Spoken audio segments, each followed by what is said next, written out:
heartwarming and one of my favorite people, the first person I met when I decided I was going to join politics. Thank you so much for every single one of you who is in this room tonight. What a great turnout. I was a little nervous because this is a really big deal for me, and the fact that this room is full, that you're all here, that you're all showing up is amazing, and it is going to give us the momentum that we need, because I've got almost 1 year from now to announce that the next governor of the state of Idaho will be a Democrat. So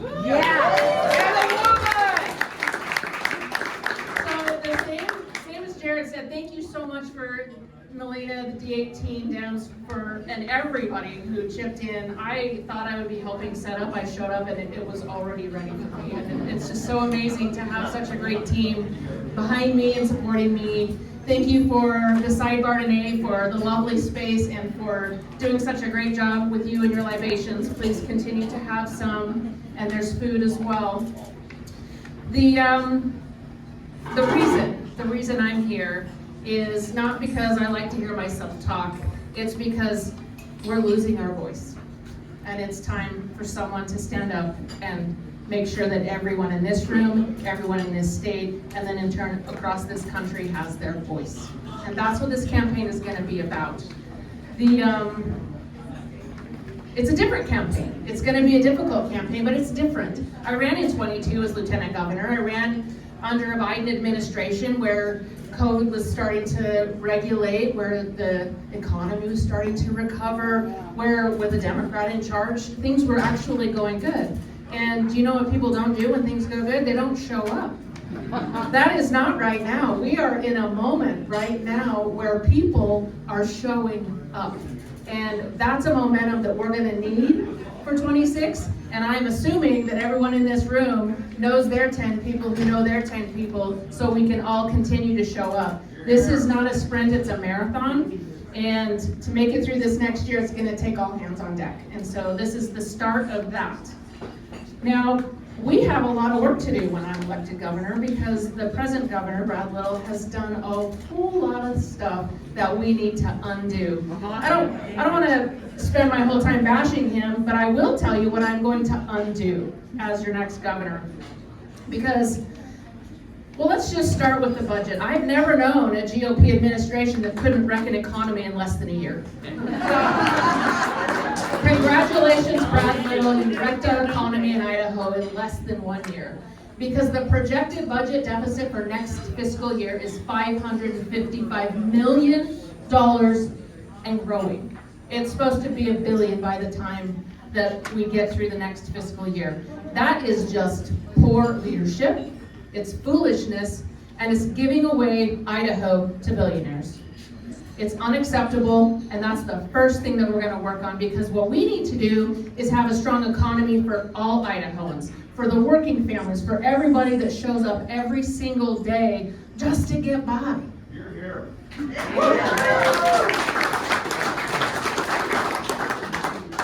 There is no debate about this. I can't wait for the debate, by the way.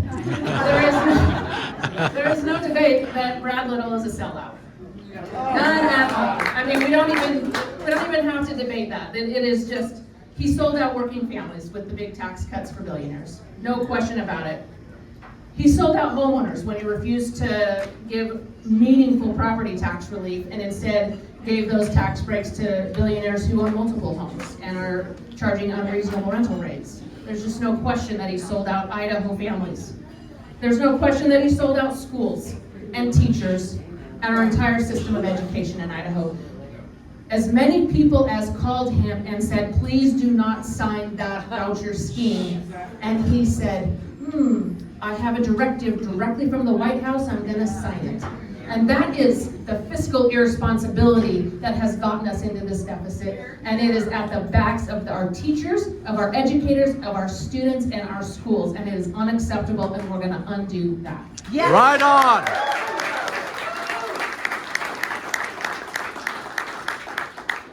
He also sold out anybody who needs health coverage. coverage in this state.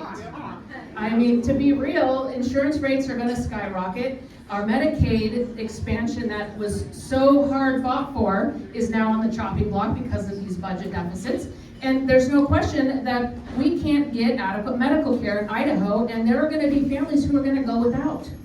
That has to be undone. He sold out our healthcare system.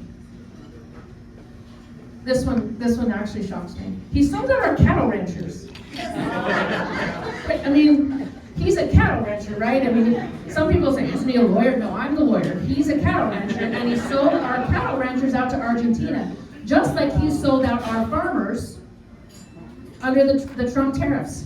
He goes and he buddies up to Trump at the White House, and he has his little dinners and his little parties with the billionaires, and Idahoans don't have anywhere to sell their crops. You know when that's gonna matter? Come harvest.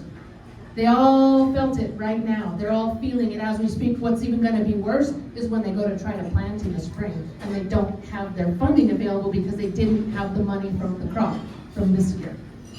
Idaho farmers were sold out under Brad Little. And make no mistake, while he says that he is for this, I guarantee you, on the first opportunity he gets, he is going to sell out our hunters, our recreationalists, and our Idaho public lands. First chance he gets, he'll do it to make up for this budget deficit crisis that he caused. And that is not going to happen on my watch. I've been here my whole life. Those public lands are our public lands. That's just the fiscal irresponsibility. He also seems to think that it is okay to go from what he used to be a normal human being to a culture war advocate, if I could dare say.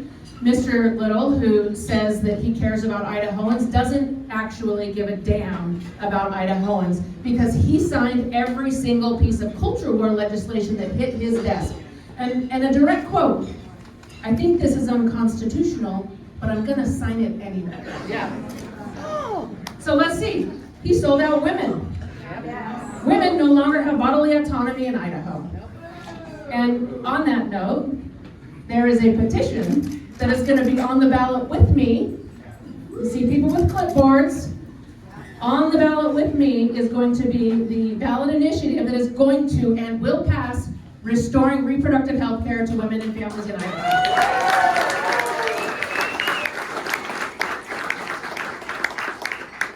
Brad Little sold out our LGBTQ community, and particularly trans kids. He took away the right of parents to make medical decisions with their children to receive life-saving medical care. I don't care what they want to call it, it is life-saving care. If you've ever met a trans kid, you know that they need that care. It is medical care. The parents are no longer allowed to provide their children if they reside in this state, and that is unacceptable, and that is one thing we're gonna reverse. Yes.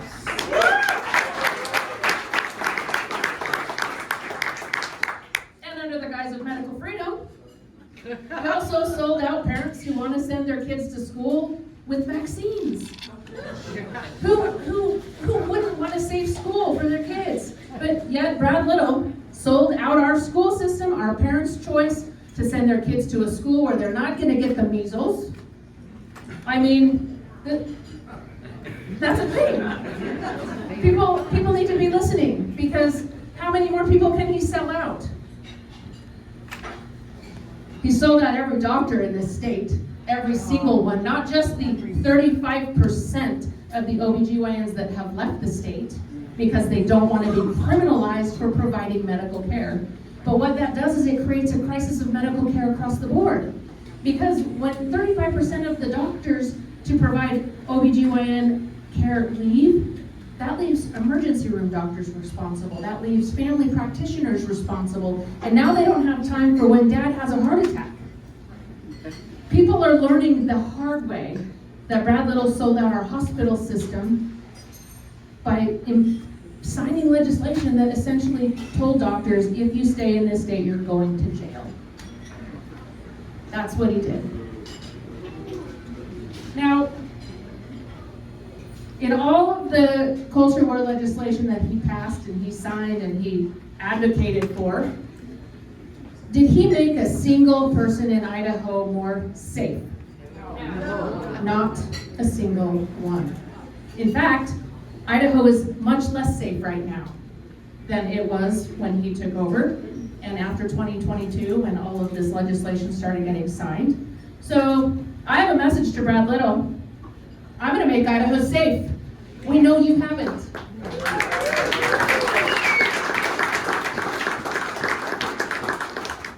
So the next question is, okay, so here's my plan once I'm governor. How do I get there? That's the uphill battle, right? That's the pie in the sky marathon. Well, it's actually quite easy if you think about it, because it's 3 words that every single person in this room knows, and every school kid beyond the 4th grade knows, and I would hope that every, even Idaho GOP member knows these 3 words. We, the people. Yeah. Because what they're going to learn is that they are the minority. When the people finally stand up and say enough is enough, that's when you're going to see fundamental change. And that's when you can see someone in a red state like Idaho make it to the governor's office. It's been a long time since Cecil Landers was governor of this state, and I can tell you one of the issues that Cecil Landers ran on and was a very successful governor at, he was provided an abortion ban back in the 90s, and he said not a chance. That's a fun fact. Here we are, full circle with the ballot initiative on the ballot. A whole bunch of angry women, 51% of the Idaho population, by the way, now no longer have bodily autonomy. We the people. It's time for all of those people to say enough is enough. And that's how we're going to do it. And my campaign is going to be vocal. I may offend some people. It is what it is. But at the end of the day, no one is going to say, well, she didn't try hard enough. And that is my commitment to you, is that I will fight every single day from today until election day to make sure that everything I have told you today comes to fruition in my first term in office. Thank you.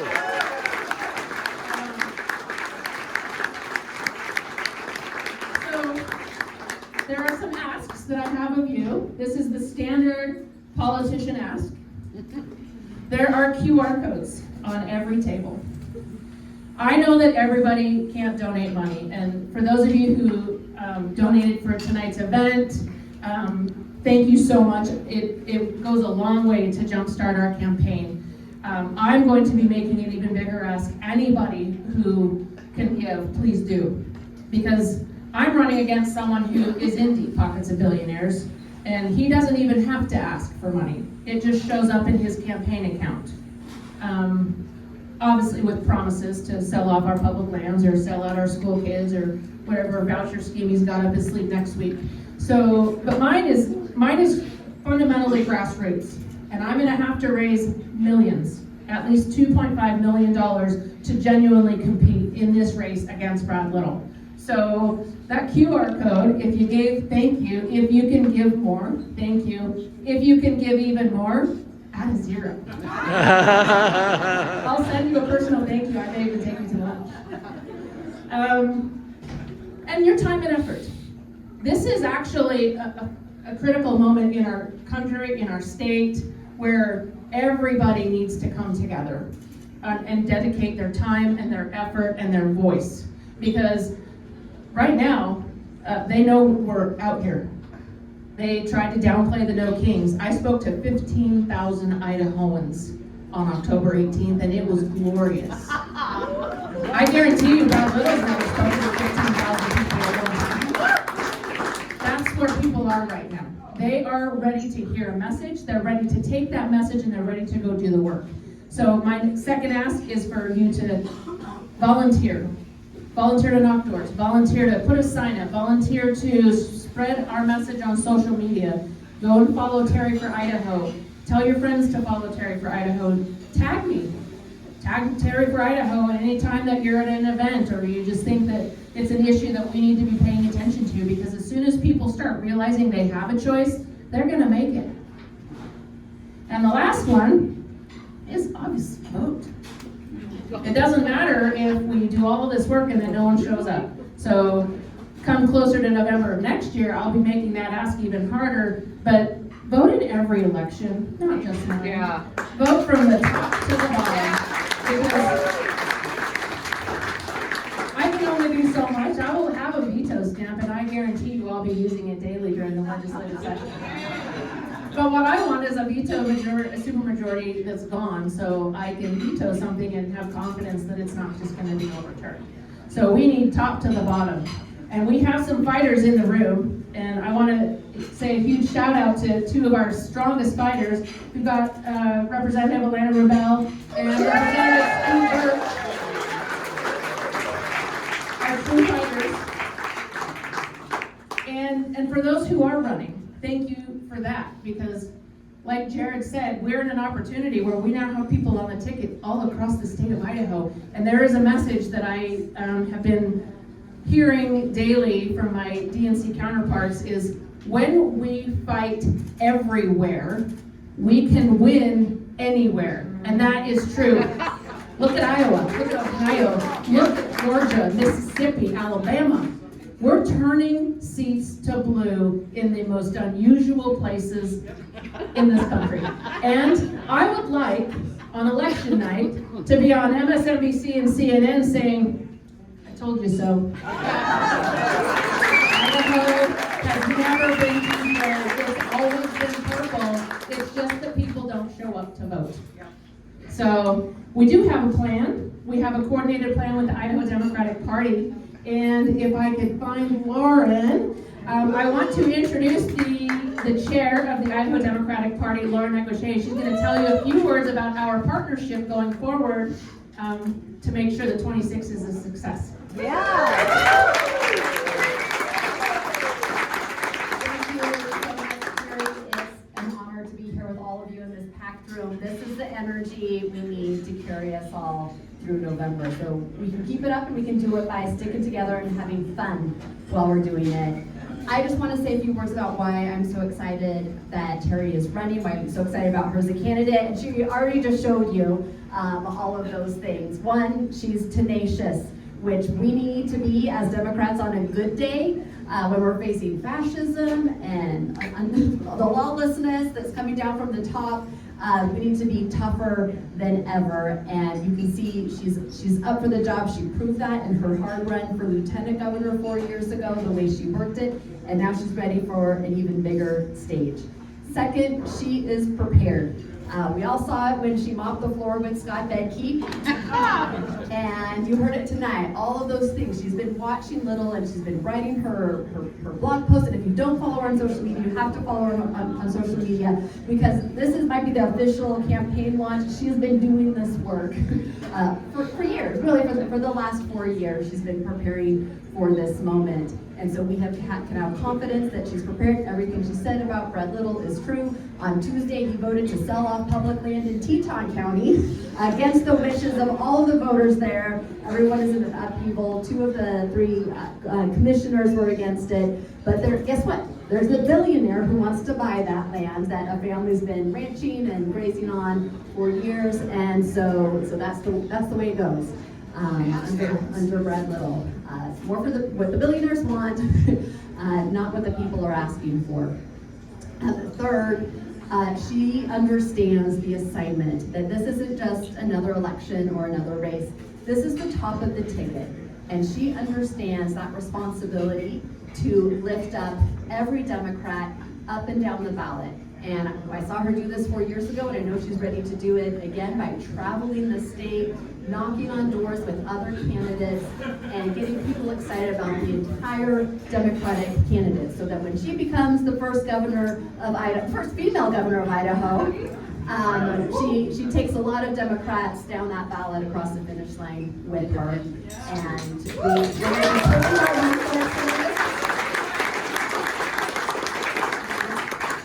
we're pulling our resources, working together, what we call the coordinated campaign. And And every time she gets a Democratic voter out, then we make sure they vote for all of those other Democrats, and we're going to take back county commission seats, we're going to take back swing legislative district seats, and it's going to be a good year. And we're ready to, take advantage of this.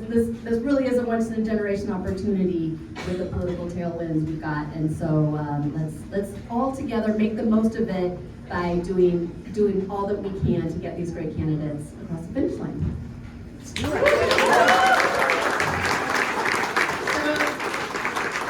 Thank you, Lauren. So this campaign is going to be about partnerships. Like I said, we're partnering with the Idaho Democratic Party, we're partnering with the Ada Dems, we're partnering with all of the SEC members and all of those. But there is one group of people in Idaho that really have the energy to make sure that this momentum stays going, and they bring a whole group of new people, and that's the Idaho Young Democrats.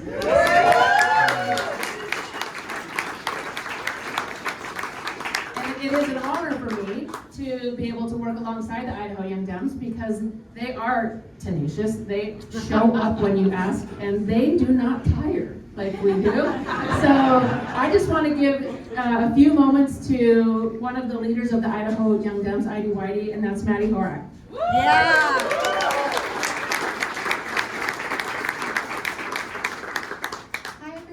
Thank you so much for showing up tonight. I'm so excited to be here supporting Terri. I actually met Terri a couple of years ago when she was running for lieutenant governor, so this is a full circle moment for me. I absolutely believed in everything that Terri stood for then, and it hasn't changed now. So I want to tell you a little bit about IDYD, what we do, and how we're committed to helping candidates like Terri who are committed to making our state a better place win elections like this that are so important. So at IDYD, our mission for 2026 is pretty simple. We're expanding our reach and we're getting more Idahoans plugged into the boots on the ground work that actually moves the state forward. So if you didn't know, we already have really strong chapters in Bonneville, Lake Tahoe, and Kootenai counties, and our executive board is mostly here in Ada, but our goal is to have young people involved everywhere. We want to be involved, and we're here to make that involvement useful, but we really need your help. So here's where you come in. If you know a young person who cares about their community, even a little bit, send them our way. Sign them up for our email list, idahoyoungdemocrats.com. You don't have to tell them, or bring them to one of our community events, like Young Dems on Draft, which is our monthly social for young progressives. We're also holding our executive board elections at the end of the year, so if you know a young Dem that would make a good fit, advocate for them and shoot them our way. And this is a great opportunity for those folks who want to ease into making a real world change in their community, and it's also a great resume builder. Additionally, if you're in a part of the state that can use a chapter, tell us and we will help them start one. This is Idaho. We all know somebody who knows somebody, and that's how we build real power. What we do is practical and tangible. Our members canvass for candidates who actually want to make Idaho better, like Terri does. They help run voter registration drives, staff information booths, and work the polls on election day. They get involved on campus. Some get involved nationally through Idaho or Young Democrats of America and also the DNC. And when harmful bills show up in the Capitol, our members give testimony, call our legislators, and make sure that young voices are part of the record, and make sure that Brad Little doesn't get away without hearing how we really feel. Research shows that by 2028, Gen Z and millennials will make up over half of the country's voting body. That is an outcome-shaping number, but only if young people are informed, motivated, supported, and organized. If you want to support that work, head over to our website, idahoyoungdemocrats.com, find us on social media like Instagram and Facebook, and look out for the events that we register and mobilize. You can connect with us and connect us with young people, share opportunities in your area for young people to get involved, or donate to help us train and mobilize members across the state, or donate to your favorite local campaign like Terri Pickens for governor. We're here to make participation accessible and meaningful, and with your help, we can make sure that every corner of Idaho has young leaders stepping up. I want to give a really big personal thank you to Terri for being the kind of leader that inspires us, and thank you to all of you for your continued support, and vote for Terri. Okay,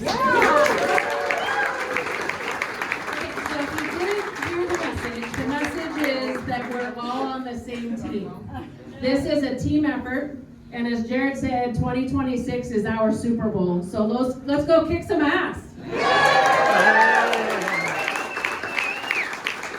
I'm sure there's enjoy yourselves. If I haven't met you already, please come introduce yourselves. You all came out here to hear me, but I want to meet you. So again, we're all on the same team. Let's go win. Hey!